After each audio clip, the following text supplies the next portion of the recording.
आगामी जेपीएससी की परीक्षा की तैयारी में जितने भी छात्र छात्राएं तन्मयता के साथ जुड़े हुए हैं, उनके लिए आज के कार्यक्रम, आज के क्लास आपके लिए बेहद लाभकारी सिद्ध हो सकता है। तो अभिवादन स्वीकार कीजिए रमन कुमार का। और आज मैं आपको पढ़ाने जा रहा हूं झारखंड के संदर्भ में, झारखंड की जनजातियों की कला संस्कृति के संदर्भ में। इस संदर्भ में जो भी जानकारियां आप तक रखी जाएंगी, ये परीक्षा उपयोगी होगी, क्योंकि झारखंड की जो भी जनजातीय संस्कृति है, इस जनजातीय संस्कृति में इतनी विविधताएं हैं कि उसे सिलेबस में बड़े ही तरीके से स्थापित किया गया है। और सूचनाओं के संदर्भ में, क्योंकि हमारा जनजातीय प्रदेश है, इसलिए यहां पर जनजातियों के बीच में पाए जाने वाले उनके रिचुअल्स होते हैं, उनके जो संस्कार होते हैं, उनके जो रीति रिवाज होते हैं, उनकी जो वेशभूषा होती है, उनके जन्म और मरण के बीच में जो संस्कार होते हैं, उनके विवाह संबंधी जो रस्में होती हैं, उनकी जो गोत्र संबंधी जो व्यवस्था है, इतना ही नहीं, तमाम उन विषयों पर जेपीएससी के द्वारा पेपर 2 में, पीटी की परीक्षा के पेपर 2 में, और इतना ही नहीं, मुख्य परीक्षा में भी प्रमुखता से इसे स्थापित किया गया है।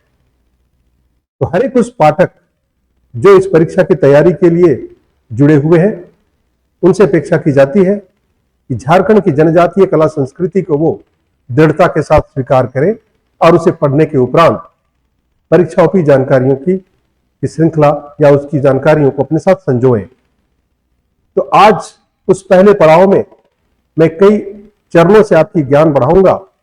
आज उसका पहला अध्याय होगा और यह अध्याय कई चरणों में चलेगा, अर्थात कई एपिसोड से होकर गुजरेगा, जहां आप झारखंड की जनजातीय व्यवस्था को बेहतर तरीके से समझने का प्रयास करेंगे। तो मैं बताऊं आपको कि झारखंड की कला संस्कृति को जानने हेतु झारखंड की जनजातीय जनजीवन को समझना बेहद जरूरी है। तो सबसे पहले यह जानना जरूरी है कि जनजातियों के जनजीवन, उनकी वेशभूषा, उनकी साज सज्जा या रंग सज्जा या उनका रहन सहन ही जनजातीय संस्कृति के नाम से जाना जाता है। और जहां तक भारत में जनजातियों की विविधता, विविध रूपों में उनके मूल्यों और उनकी परंपरा, उनके विभिन्न मूल्यों और उनकी परंपरा एवं स्वदेशी संस्कृति को दर्शाती है भारत में जनजातियां, जो विभिन्न रूपों में अपने मूल्यों को दर्शाती। तो जनजातीय संस्कृति में व्यवहार के कुछ ऐसे विशेष नियम होते हैं, और ऐसी प्रथाएं होती हैं, और ऐसी परंपराएं होती हैं, और ऐसे धार्मिक विश्वास होते हैं, और ऐसी जादुई क्रियाएं होती हैं जो उनके जनजातीय संस्कृति में समावेश की हुई होती है। और उसी के तहत जनजातीय संस्कृति एक तरह से विस्तारित होती है। तो आज मैं उसी को केंद्रित करके आप तक पहुंचाने की बात कर रहा हूं, जानकारियों को। तो आप उसी को संदर्भ से आज जानने की कोशिश कर रहे हैं कि परीक्षा उपयोगी जानकारियां किस हद तक आपके लिए लाभदायक।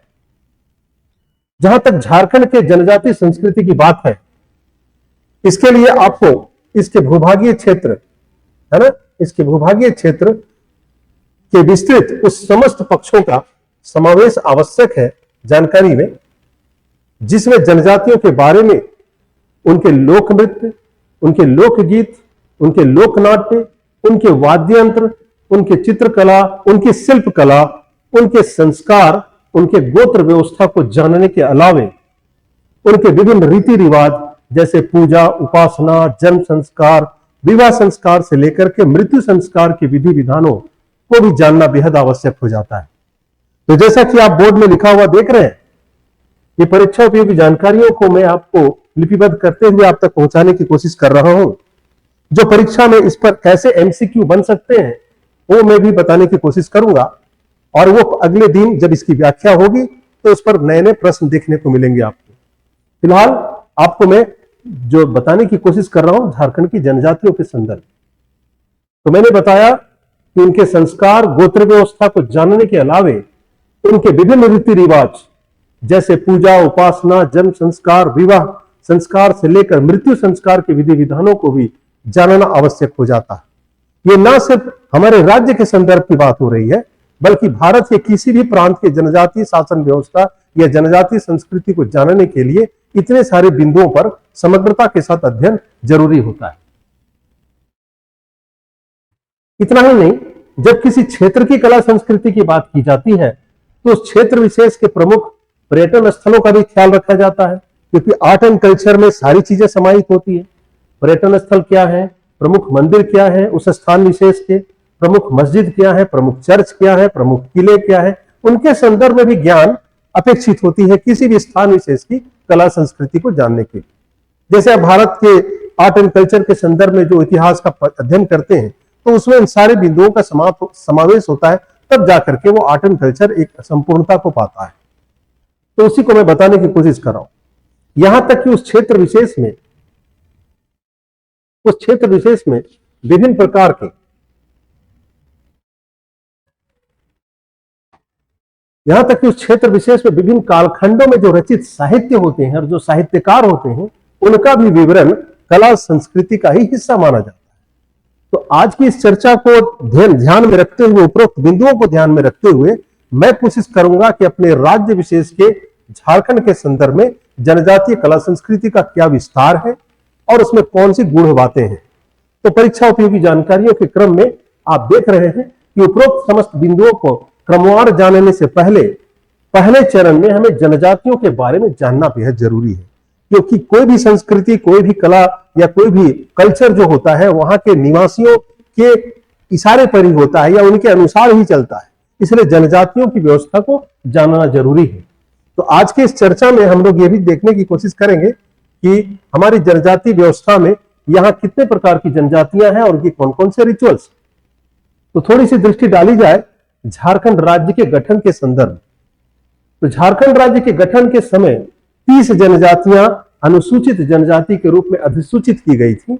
जब हमारा राज्य बना था वर्ष 2000 में, आपको पता ही है, तो उस वक्त 30 जनजातियों को अधिसूचित जनजातियों के रूप में, अनुसूचित जनजाति के रूप में अधिसूचित किया गया था। उसके बाद तत्कालीन जो राष्ट्रपति थे हमारे देश के, एपीजे अब्दुल कलाम साहब, उनके द्वारा वर्ष 2003 ईस्वी में झारखंड की और 2 जनजातियों को अधिसूचित जनजातियों में अर्थात उस सूची में दर्ज कराया गया, और वो थे कंवर और कोल।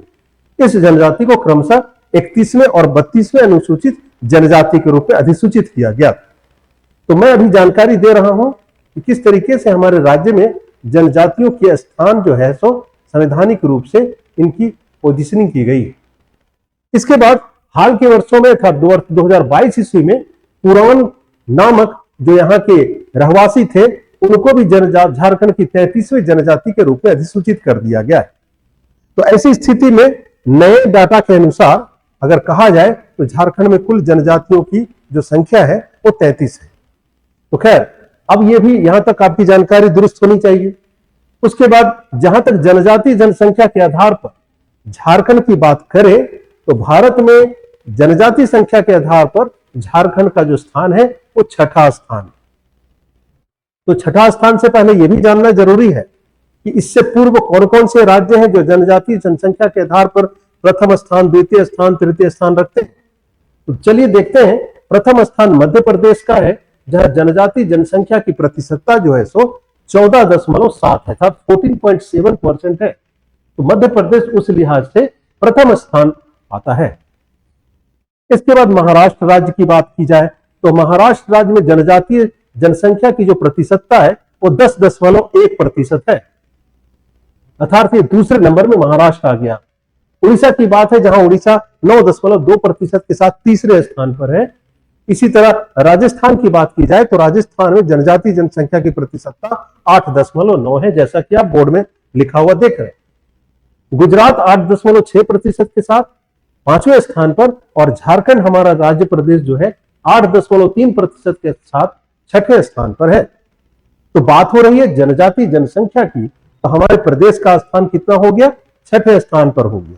तो उस लिहाज से अगर एमसीक्यू प्रश्न आता है कि जनजातीय जनसंख्या के आधार पर झारखंड का स्थान पूरे भारतवर्ष में क्या है, तो आप उसको प्रथम, द्वितीय, चतुर्थ, 5वें या 6ठे स्थान का विकल्प आएगा तो आप 6ठे स्थान में उसको दर्ज कराएंगे।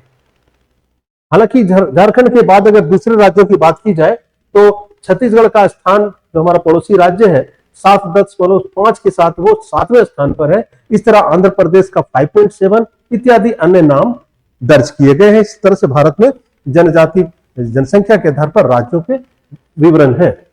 चलिए देखते हैं, अगर उस आधार पर कोई डेटा आपके सामने रखा जाए तो कुछ इस तरह से आपको उसको अपने लिपिबद्ध करने की आवश्यकता है कि राज्य की कुल जनजाति जनसंख्या में यदि आदिम जनजातियों की प्रतिशतता देखी जाए तो चूंकि झारखंड में जितने भी जनजाति हैं उसमें मैं बता दूं कि 25 जनजाति ऐसे हैं जो अधिसूचित है और शेष जो 8 जनजातियां हैं वो जनजातियां आदिम जनजातियों के वर्ग में आते हैं।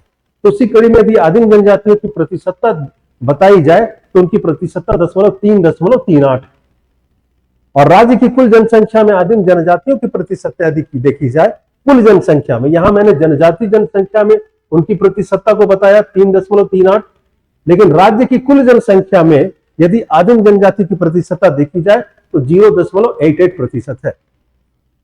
इसके बाद हर एक छात्र छात्राओं को ये जानने की जरूरत है, क्योंकि मैं झारखंड को केंद्रित करके आप तक सामग्री पहुंचा रहा हूं, तो इस क्रम में सिलसिलेवार तरीके से बहुत सारी जानकारियां आप तक पहुंचना बाकी है या उसका आगाज मैं कर चुका हूं। तो धीरे धीरे सारी जानकारियां विधिवत पहुंचेंगी, जिसके उपरांत आपको इस खंड विशेष से संपूर्णता की ओर प्राप्त कर जाएंगे आप। और उसके बाद जब एमसीक्यू को प्रश्न आपके पीडीएफ तक पहुंचेगा उसके बाद आपकी जानकारी दुरुस्त हो जाएगी। आगे मैं लिखता हूं कि झारखंड राज्य की कुल जनसंख्या जनजातियों के संदर्भ में यदि देखें तो ग्रामीण क्षेत्र में 91% की जनसंख्या निवास करती है और जबकि शहरी क्षेत्र में मात्र 9% जनसंख्या निवास करती है। तो ये जो विवरण है, ये जो डेटा है, ये जनजातीय जनसंख्या को केंद्रित करके इस शहरी क्षेत्र में उनकी जो प्रतिशतता है मात्र 9% निवास करती, जबकि अभी भी झारखंड में 91% की जो जनसंख्या है वो गांव में निवास करती है। जनजातीय जनसंख्या की बात की जा रही है। आगे मैं आपको ले चलता हूं कि झारखंड के समस्त जनजातियों को सामान्य अधिसूचित और आदिम जनजाति के रूप में वर्गीकृत किया गया है। और सामान्य अधिसूचित में जैसा कि मैंने अभी बताया कि 25 जनजातियों को सामान्य अधिसूचित में और आदिम वर्ग में 8 जनजातियां आते हैं। तो ये जानकारी आपको याद रहना चाहिए ताकि परीक्षा में आपकी स्पष्टीकरण हो जाए। तो नए छात्रों के लिए भी ये जानकारियां बेहद लाभकारी हो सकती हैं और जो पहले से जिन्होंने अपनी पढ़ाई कर ली है उनका एक पुनरावलोकन या उनका रिवीजन हो जाएगा। और भी नई जानकारियां जब एमसीक्यू तर्ज पर आएंगी इस पर केंद्रित होकर के, तो ढेर सारे प्रश्नों को मैं आपके सामने रखूंगा जो परीक्षा उपयोगी होंगी। चलिए उस क्रम में आगे मैं ले जा रहा हूं आपको कि सामान्य अधिसूचित जनजाति के अंतर्गत अगर बात की जाए तो संथाल का नाम आएगा, मुंडा आएगा, कंवर आएगा, कोल, महली, उरांव, लोहरा, किसान, बैगा, बंजारा, खरवार, बथुड़ी, खोंड, कोरा, भूमिज, बेदिया, बिंजिया, चेरो, चीक बड़ाई, गोंड, गुड़ाइत, खड़िया, हो, करमाली और पुरान आते हैं। तो अभी जो नए जो जनजाति को स्थान मिला है वो सामान्य अधिसूचित जनजाति में उसे स्थान दिया गया है, ना कि आदिम जनजाति में। इस बात का ख्याल रखेंगे आप। जबकि आदिम जनजाति में असुर है, बिरहोर है, सबर है, कोरबा है, बिरजिया है, परहिया है, सौरिया पहाड़िया और माल पहाड़िया आदि। तो आज की इस चर्चा को मैं झारखंड की जनजातियों का परिचय देने के क्रम में कुछ जानकारी आपको वहां तक ले चलूंगा जहां झारखंड की सर्वाधिक संख्या में पाए जाने वाली जो जनजाति है जिसे संथाल जनजाति कहते हैं, उसका परिचय का पहला पायदान शुरू होगा।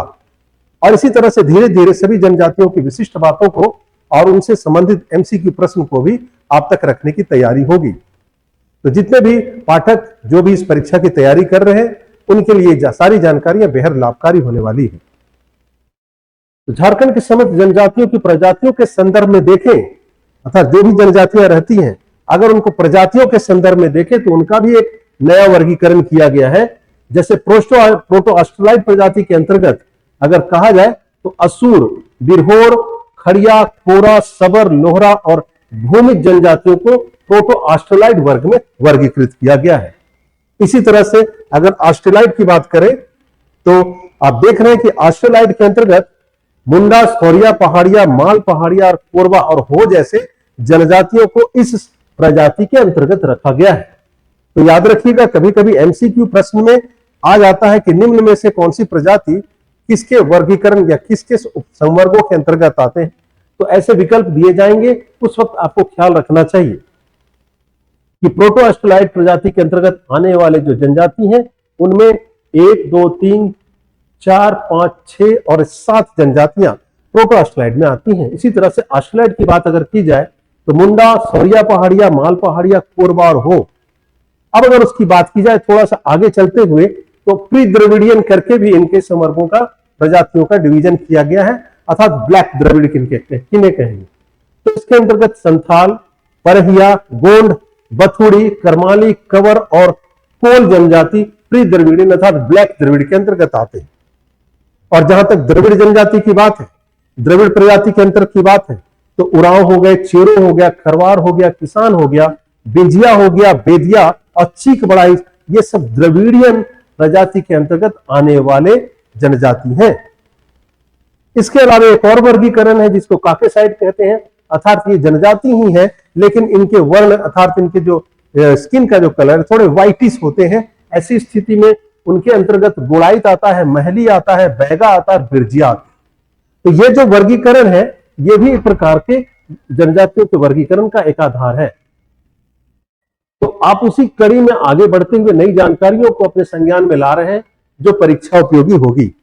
तो उसी कड़ी में अगली जानकारी देखिए, यहां लिखता है कि वैसी जनजातियां भी हैं जो स्वयं को उच्च हिंदू या राजपूत मानती हैं, जैसे बथुड़ी जनजाति, बेदिया जनजाति, बिंजिया जनजाति, चेरो और खरवार जनजाति। ये जनजातियां जो जिनका मैंने नाम बताया 1, 2, 3, 4, 5, ये स्वयं को उच्च हिंदू अर्थात राजपूत मानती है। तो ये भी एक अपने आप में विरोधाभास है। यहाँ की जनजातियों में भी आपस में जो है सो एक तरह से वर्ण विभाजन देखने को मिलता है। उस कड़ी में यदि मैं बात करूं झारखंड राज्य के जनजातियों के जीवन निर्वाह के आधार पर, अब थोड़ा सा वर्गीकरण का जो है दायरा जो है सो कलेवर जो है सो मैं बदल दे रहा हूं। अर्थात अभी तक हमने उनकी प्रजातियों के आधार पर उनका वर्गीकरण किया, अब उनका जो वर्गीकरण है वो जीवन निर्वाह के आधार पर समस्त यदि 33 जनजातियों का वर्गीकरण किया जाए तो उनके जीवन निर्वाह पर उनका वर्गीकरण कुछ ऐसा करना उचित होगा। अर्थात कृषक जनजाति के अंतर्गत अर्थात एग्रीकल्चरल सेटलर ट्राइब्स के रूप में यदि कहा जाए तो संथाल, मुंडा, हो, उरांव और भूमिज को सेटलर्स ट्राइब्स के अंतर्गत रखा जाना चाहिए। इस तरह हंटर गैदरर के रूप में अर्थात शिकारी संग्रहकर्ता के रूप में बिरहोर, कोरवा और खड़िया जनजाति का स्थान आता है। और इस तरह से वंडरर एग्रीकल्चर के रूप में उसके रूप में यदि देखा जाए तो उसके अंतर्गत सौरिया पहाड़िया एवं माल पहाड़िया आते हैं।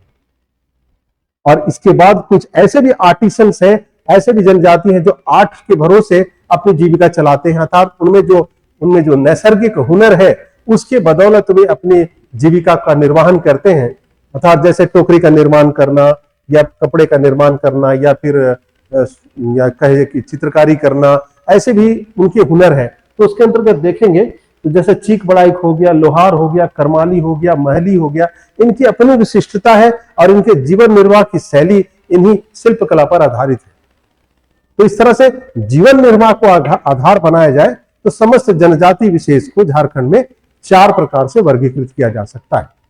तो यहां से भी अगर परीक्षा में कोई संभावित प्रश्न हो जाए कि निम्न में से कौन सा जनजाति है ना को घुमंतु कृषक जनजाति की सूची में दर्ज कराया जाए, तो 4 विकल्प दे दिए जाएंगे। तो आपको इस श्रेणी का यदि याद हो तो बहुत सहजता से उसका वर्गीकृत कर सकते हैं। चलिए उस कड़ी में थोड़ी सी जानकारी मैं आप तक जोड़ दूं कि अभी तक जो मैंने बताया उसमें यदि मैं अब जनजातियों के वर्गीकरण के आधार को मैं रस्मों और रिवाज के अंतर्गत और उनके बीच में चलन जो विवाह की जो पद्धति है उसके आधार पर भी देखा जाए तो जनजातियों में बहुत सारी साम्यता पाई जाती है और बहुत सारी विविधता पाई जाती है। तो बहुत सारी साम्यता का मतलब कुछ ऐसी चीजें हैं जो कमोबेश सभी जनजातियों में स्वीकृत है और कुछ ऐसे हैं जो अपने उनके रस्म रिवाज के आधार पर स्थापित किए गए हैं। तो जैसे समस्त जनजातियों में रस्म रिवाज के अंतर्गत विवाह पद्धति की बात की जाए तो झारखंड के जनजाति सामान्यतः अपने अपने जातीय समूह में विवाह करते हैं। तो ये इनके समाज की सबसे बड़ी विशिष्टता है कि उनके जो मैट्रिमोनियल रिलेशंस होते हैं वो अपने जातीय समूह में ही विवाह करते हैं। अर्थात अगर संथाल है तो संथाल में ही विवाह करना उनकी प्राथमिकता होगी, उरांव है तो उरांव में ही विवाह करने की उनकी प्राथमिकता होगी, है ना।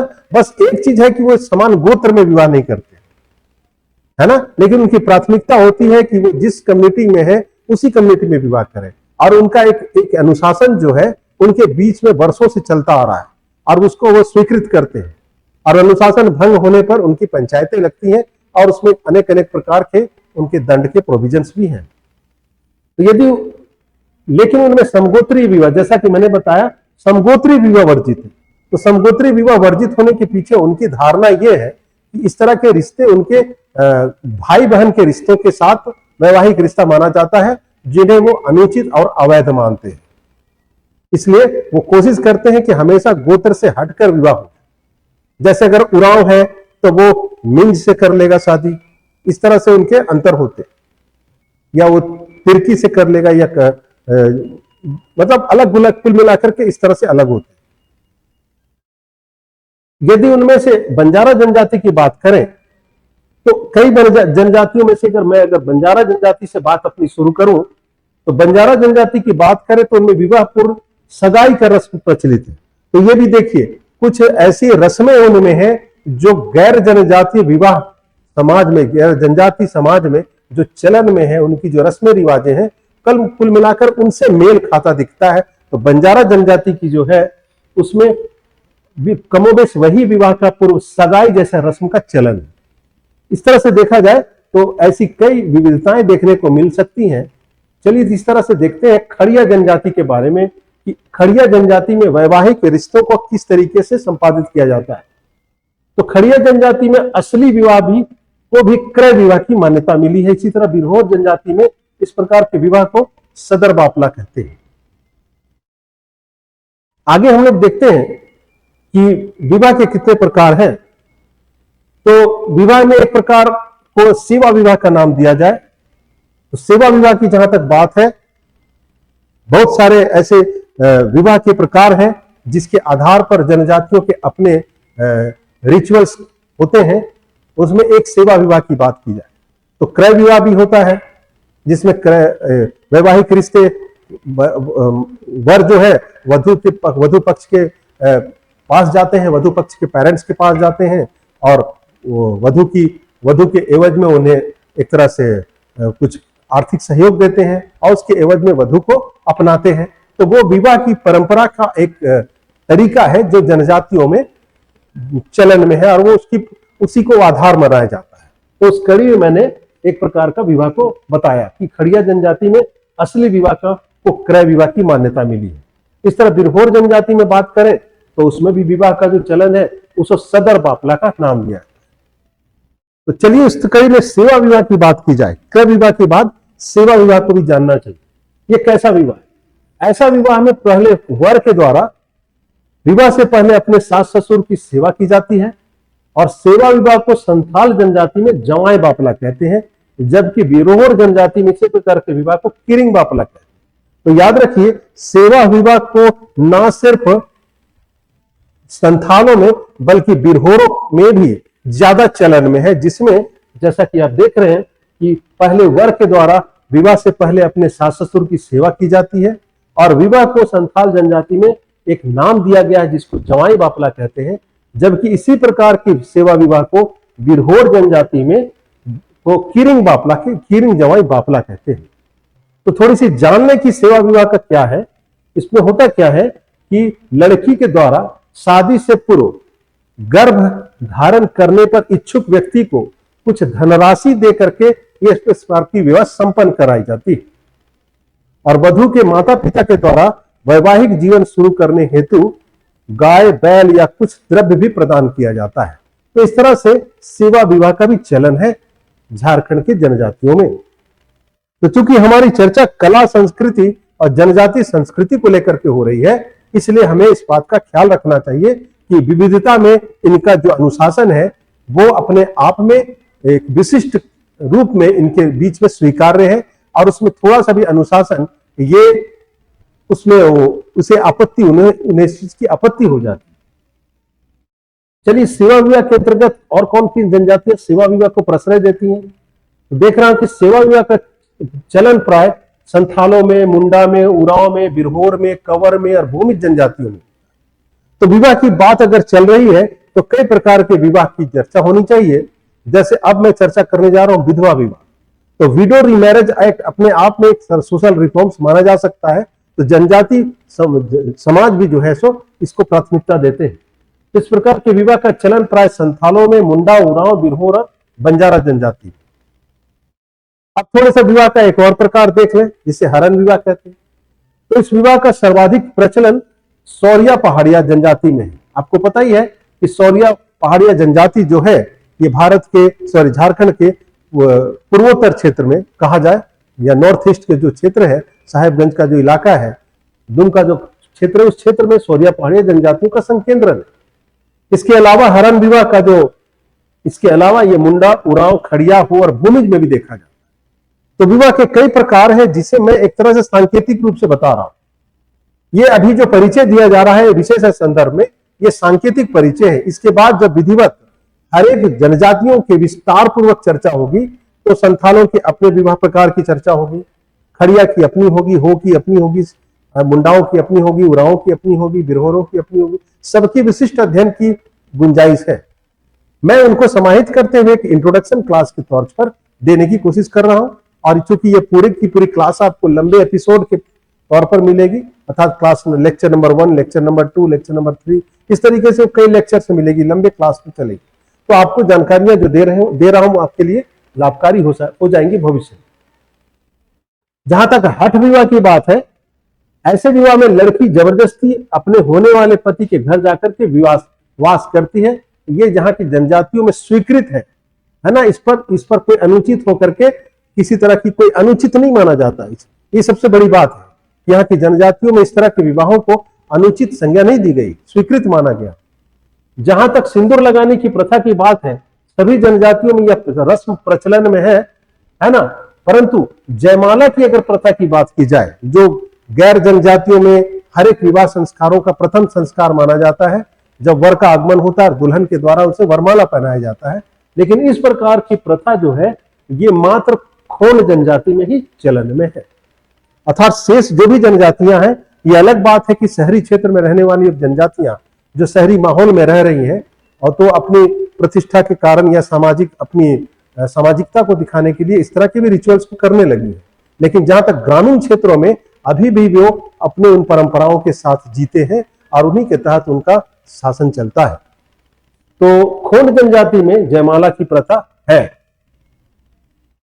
हाँ, कुछ बातें जानना जरूरी है कि जनजाति समुदाय प्राय एकल विवाही होते हैं, अर्थात सिंगल मैरिज करने के लिए वे उसी को प्रश्रय देते हैं, उसी को प्राथमिकता देते हैं। लेकिन विशेष परिस्थिति में 2 या 2 से अधिक विवाह की भी मान्यता है। यह भी याद रखेंगे कि झारखंड की जनजातियों में कुछ ऐसी जनजातियां हैं, ऐसी जरूर है, जिनमें 2 या 2 से अधिक विवाह करने की भी छूट है और उसे उन जनजाति समाज ने उसे स्वीकृत माना है, उसमें कोई आपत्ति नहीं है। तो उसकी चर्चा हो जाएगी आपको देर से देर, जब उन जनजातियों विशेष पर विशिष्ट चर्चा होगी तो मैं इसको व्याख्या करूंगा।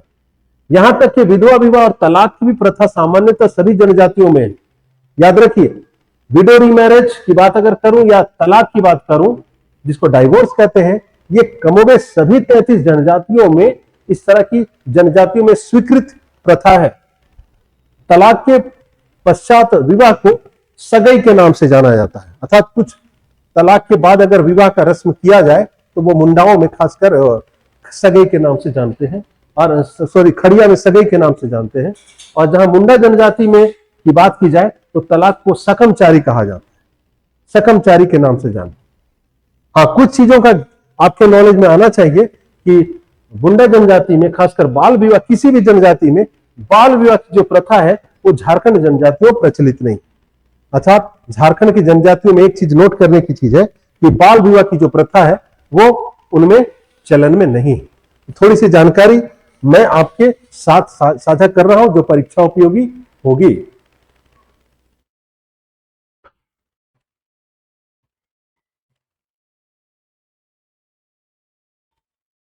ठीक है। यदि विवाह के संदर्भों की बात करें तो 7 प्रकार का विवाह होता है, जैसे कि मैंने बताया, जिसके पूर्व में व्याख्या बता चुका हूं। जैसे क्रय विवाह का जिक्र हो गया, जिसमें विवाह में वर पक्ष के माध्यम से वधु के माता पिता का धन प्रदान किया जाता है। इस प्रकार के विवाह को संथालों में, और इस चलन जो है मुंडा, उरांव, विरहोर, कंवर और खड़िया में। ठीक है, तो ये मैंने बता दिया। उसके पूर्व यह बताना जरूरी था कि क्रय विवाह को संथाल जनजाति में सदाई बापला कहते हैं और ऐसे विवाह में वर वधु के पसंद का ख्याल रखा जाता है। ठीक है, तो ये क्रय विवाह का परिचय था, जिसमें विवाह से पूर्व घर देखी होता है, तिलक चढ़ी होता है, टाका चाल जैसी रस्में पूरी की जाती हैं। तो झारखंड में ऐसी भी जनजातियों के जो आपस में उनके रिचुअल्स हैं, उनके वैवाहिक परंपराएं हैं। चलिए थोड़ी सी चर्चा करते हैं हम लोग। हठ विवाह जो हमने थोड़ी देर पहले बताया, तो हठ विवाह के बारे में वो मैंने बताया कि उस तरह का विवाह जो है जनजातियों के संदर्भ में किसमें चलन में है। तो हो जनजाति में हठ विवाह को अनादर विवाह कहते हैं और बिरहोर जनजाति में हठ विवाह को बोलो बापला के नाम से जाना जाता है और इसका प्रचलन संथाल और बिरहोर में। थोड़ी सी वैवाहिक परंपराओं की चर्चा हो रही है, तो थोड़ा सा ये भी देख लें कि विनिमय विवाह क्या होता है। अर्थात झारखंड की समस्त जनजातियों में कुछ ऐसी जनजातियां जो है वो विनिमय विवाह अर्थात एक्सचेंज मैरिज का भी प्रोविजन रखती है। तो वो क्या है? ऐसे विवाह में एक और परिवार के लड़के अर्थात एक परिवार के लड़के तथा लड़की का विवाह दूसरे परिवार की लड़की तथा लड़के के साथ किया जाता है। इसे अदला बदली या गोलट विवाह कहते हैं। विनिमय परिवार को संथाल जनजाति में गोलाइटी विवाह कहते हैं और बिरहोर में गोलट वापला कहते हैं। यह विवाह प्राय हर जनजाति में चलन है। याद रखिएगा, जहां तक विनिमय विवाह की बात है झारखंड की जनजातियों में, तो यह विवाह कमोबेश हर जनजाति में चलन में है। एक और विवाह जो इनके बीच में अक्सर चर्चा में रहता है और ये उन्हें स्वीकृत करते हैं समाज में, वह सह पलायन। देखिएगा, सह पलायन अर्थात अंग्रेजी में जिसको कहते हैं इलोपिंग मैरिज। तो मुंडा, बिरहोर और खड़िया जनजाति में इस प्रकार की विवाह का चलन है। तो ये सारी जानकारियां आपको विधिवत सब जब आप जानकारियों को जनजाति विशेष के संदर्भ में जानेंगे तो आपको विस्तारित तरीके से समझ में आ जाएगा। चलिए उस कड़ी में हम लोग देखते हैं कि विवाह की रस्में जो होती हैं उसमें वधु मूल्य जैसे शब्दावलियों का या उन रस्मों को किस रूप में जाना जाता है। तो कौन शब्द को आप समझेंगे इस प्रकार का वधु मूल्य संथाल, कोरा, करमाली, महली, सौरिया पहाड़िया में चलन में है। याद रखेंगे, इससे संदर्भ में पूछा जा सकता है एमसीक्यू में प्रश्न कि पोन नामक वधु मूल्य का चलन निम्न में से किस जनजातीय संवर्ग से जुड़ता है या नहीं है। तो उस क्रम में देखिएगा, संथालों में पोन का चलन है, कोरा में, करमाली में और महली में सौरिया पहाड़िया। जहां तक गोलोंग, जिसे गोलोंग और गोलोंग भी कहते हैं, इस नामक वधु मूल्य के इस चलन जो है ये भी हो जनजातियों के बीच में चलन है। याद रखिएगा, हो जनजातियों में इसी किस्म के वधु मूल्य का चलन है। जहां तक पोन टका शब्दावली की बात है, इस प्रकार का चलन महली जनजाति में है। और इस तरह डाली कटारी की बात की जाए तो डाली कटारी का संबंध बिंझिया जनजाति से। सभी जनजातियों के संकेंद्रण स्थल में बताऊंगा और उनके अन्य गोत्र व्यवस्था को भी बारी बारी से आप तक अगले क्लास के तहत विधिवत साझा की जाएगी। दस्तूरी, सुनिए ना बाबू, आवाज करता है बहुत, नहीं नीचे से आवाज बहुत करता है, खरखराता है ना, थोड़ा सा 10 मिनट। तो कौन डाली कटारी की बात है, इसका संबंध बिंझिया जनजाति से है। दस्तूरी का संबंध चेरो जनजाति से। इसी तरह से अगर देखें में गिनिंग तह, जिन्हें गिनिंग तिंग भी कहा जाता है, इस जनजाति का इस तरह के वैवाहिक या इस तरह के जो पोल या वधु मूल्य की जो बात है, इसका संबंध खड़िया जनजाति से। तो अभी तक मैं जो सांकेतिक परिचय करा रहा हूं ये परीक्षा की जानकारी है। इसी तरह डाली टका की बात की जाए तो ये भी एक प्रकार का वधु मूल्य है। तो वधु मूल्य मतलब ये बेदिया और असुर जनजाति में चलन है। अर्थात लड़का पक्ष, वर पक्ष अगर लड़की के घर जाकर के लड़की का हाथ मांगता है तो उसमें उन्हें डाली टका नामक रस्मों से गुजरना होता है। और ये बेदिया और असुर जनजाति के लोग इस तरह की रस्मों को निभाते।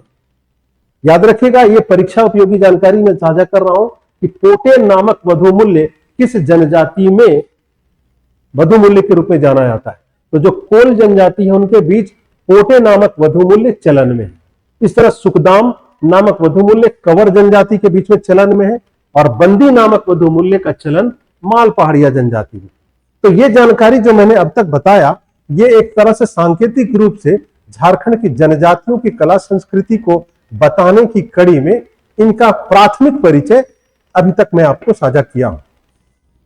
जब झारखंड की जनजातीय संस्कृति की बात आती है तो जैसा कि मैंने बताया कि बहुत सारा विस्तारित इसका क्षेत्र है, उसके तहत कई मसलों पर, कई बिंदुओं पर आपकी व्याख्यात्मक ज्ञान आपके लिए वांछित होगा।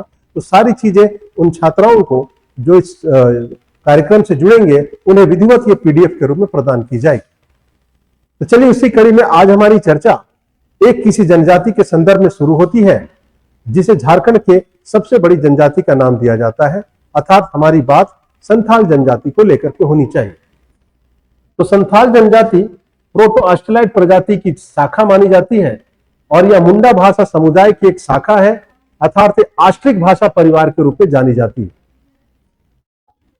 बात हो रही है झारखंड की सर्वाधिक बड़ी जनजाति के बारे में।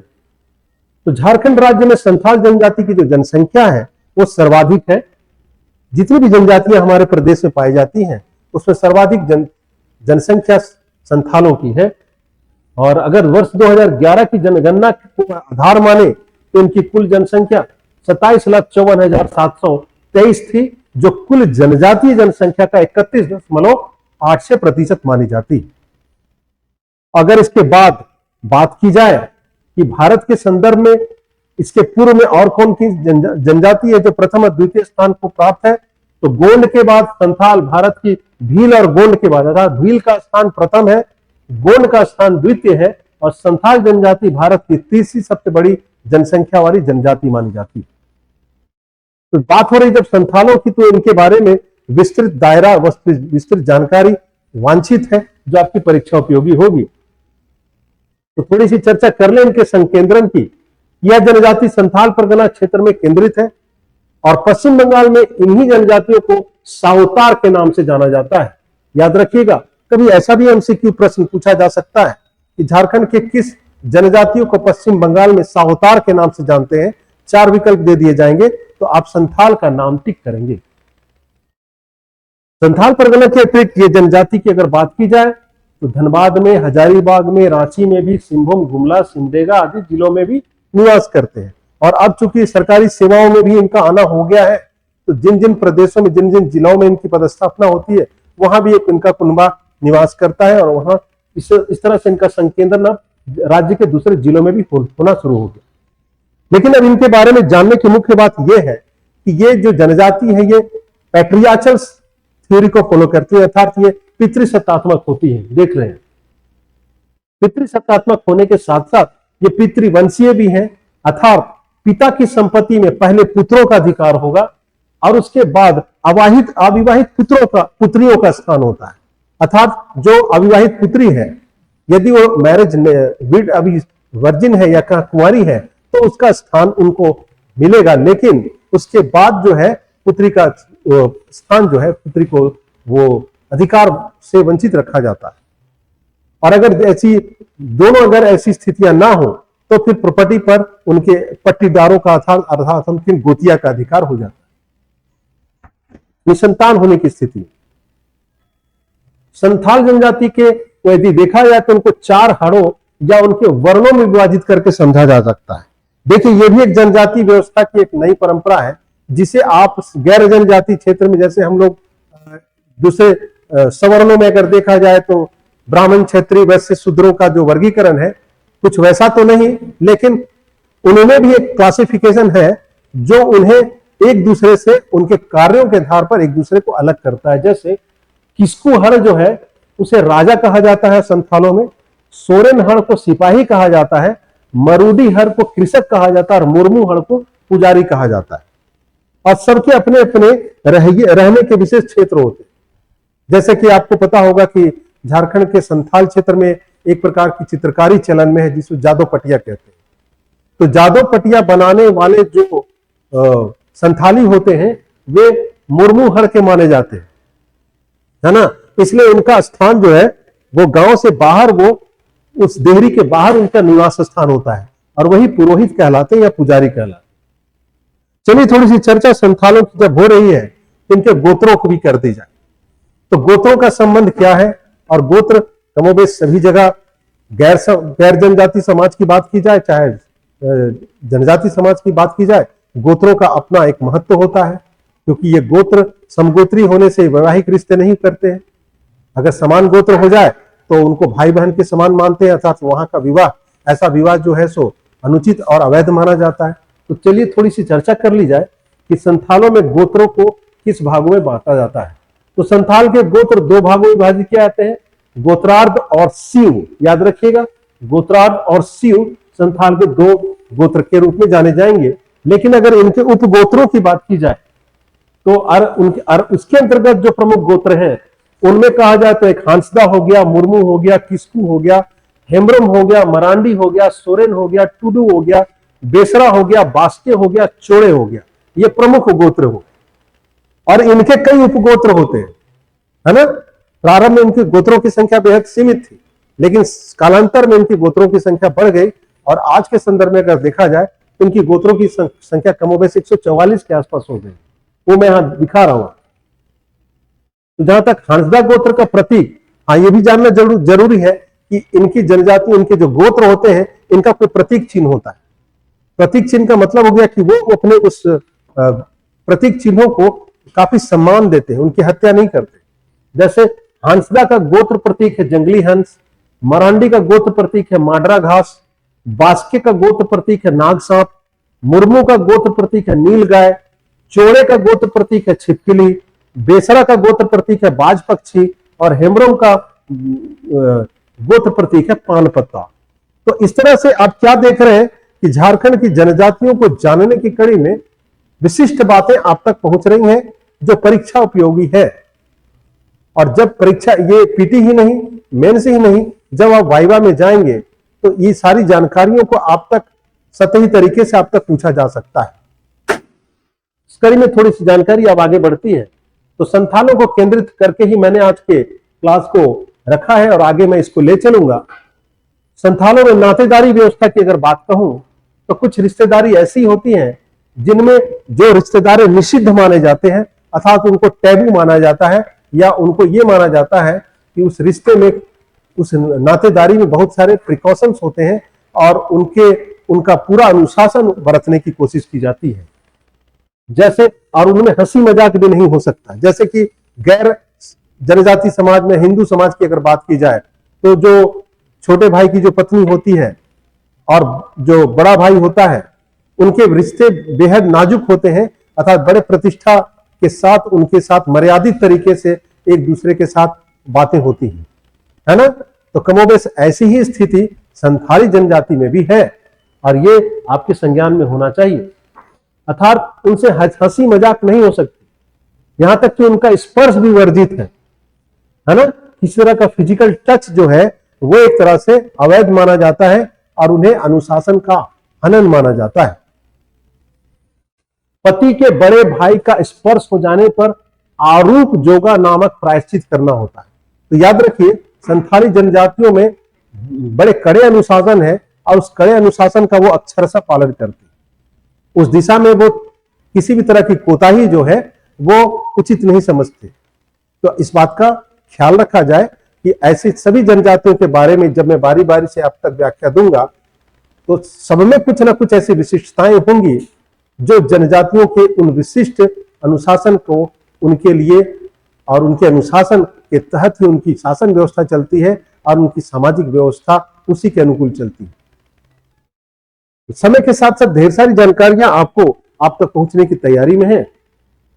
जैसे संथाल जनजाति में अपराध हेतु एक सामाजिक और आर्थिक और सामाजिक दंड का भी प्रोविजन है। याद रखिए, कुछ ऐसे अपराध हो जाए संथाली जनजातियों में जहां पर सामाजिक तरीके से भी दंड का प्रोविजन है, आर्थिक तरीके से भी दंड का प्रोविजन है ना। और ये तीनों तरह के दंड का प्रोविजन है। जैसे समगोत्री विवाह बिल्कुल बैन है कहा जा सकता है, और यौन अपराध के लिए बिटलाहा जैसा दंड भी है। आपको पता ही है कि एक ऐसा शब्द है जो संथाली भाषा या संथाली भाषा भाषी जो लोग होते हैं, इनके प्रयोग को भी अपने मुंह से भी इनके प्रयोग को अनुचित मानते हैं, या ये मानते हैं कि ये अवांछित शब्द है जो उनके बीच में नहीं होना चाहिए। लेकिन चूंकि सामाजिक व्यवस्था है इसलिए उसका अनुपालन उनके समाज में चलता है। तो बिटलाहा एक ऐसा मान्यता है, एक ऐसा मान लिया जाए, कानून कह सकते हैं उनके, अपने पंचायती कानून जिसमें अगर कोई व्यक्ति विशेष यौन अपराध का आरोपी पाया जाता है तो उसके साथ बेहद कठोरता के साथ वे पेश आते हैं।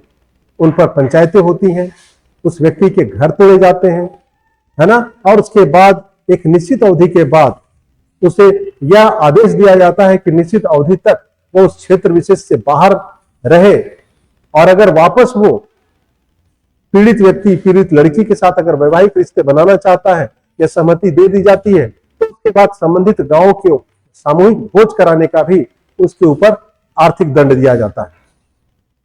तो ये आपने क्या देखा, एक तरह से संथालों के बारे में अभी जानकारियां आपको मैंने सांकेतिक रूप से पहुंचाने की कोशिश की। इस कड़ी में संथालों के बारे में हमें बहुत सी जानकारियां आप तक पहुंचानी है, जिसमें उनके वैवाहिक रिश्तों के तौर तरीके, उनके धार्मिक विश्वास, उनके रस्मों रिवाज, है ना, उनके धार्मिक देवी देवताओं और उनके पहनावे, उनके नृत्य, उनके गीत और उनके बाकी रिचुअल्स सभी बारी बारी से क्रमिक रूप से पहुंचते हुए आपके इस सिलेबस को कवर कराया जाएगा। तो पूरी बातों को आप तक पहुंचाते हुए मेरी कोशिश यह होगी कि इन बातों को आप तक रखते हुए उससे जुड़े हुए जितने भी एमसीक्यू प्रश्न होंगे उस जानकारी विशेष को केंद्रित करके उसके सार को ध्यान में रख के जो भी एमसीक्यू प्रश्न बनेंगे, बहुविकल्पी जो प्रश्न बनेंगे, उसमें नवीनतम प्रश्नों को जो परीक्षा उपयोगी जानकारी हो विधिवत क्रमवार आप तक प्रस्तुत किया जाए, ताकि उस हिस्से विशेष से जो भी जानकारियां आप तक पहुंचे इसका आप क्रमिक ज्ञान रख सकें और परीक्षा में कहीं से भी कोई प्रश्न पूछा जाए तो इसकी जानकारी आप सहजता से दे सकें। तो अभी मैंने आज आपके क्लास को वहां तक ले जाने की कड़ी में मैंने आपको झारखंड के जनजातीय कला संस्कृति को केंद्रित करके अपनी बात का प्राथमिक परिचय दिया और उसके संदर्भ में झारखंड के संथाल जनजाति को केंद्रित करके प्राथमिक बातों को आप तक रखने की कोशिश की।